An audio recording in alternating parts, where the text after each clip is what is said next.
Banyak rahsia pada penciptaan Yang Maha Esa pada ruas jari. Sebelum kita teruskan, ada pesanan buat anda.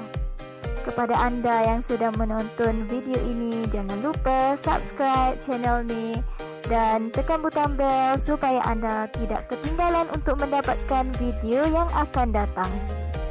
Antaranya, yang pertama, untuk meredakan pening atau sakit kepala, anda hanya perlu memijit semua ruas jari dalam kiraan 10 setiap jari. Jika anda terbatuk-batuk, anda hanya perlu memijit jari hantu hingga betul-betul hilang rasa batuk.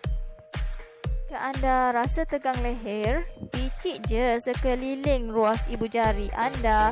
Kaedah yang sama jika anda hadapi masalah berdengkur waktu tidur. Anda rasa macam nak dapat serangan jantung, lekas-lekaslah picit jari kelingking dari atas ke bawah. Picit kuat-kuat. InsyaAllah dengan cara tu sempat kita panggil doktor untuk menyelamatkan anda dari menghidapi strok. Terima kasih kerana sudi menonton channel Zuraida.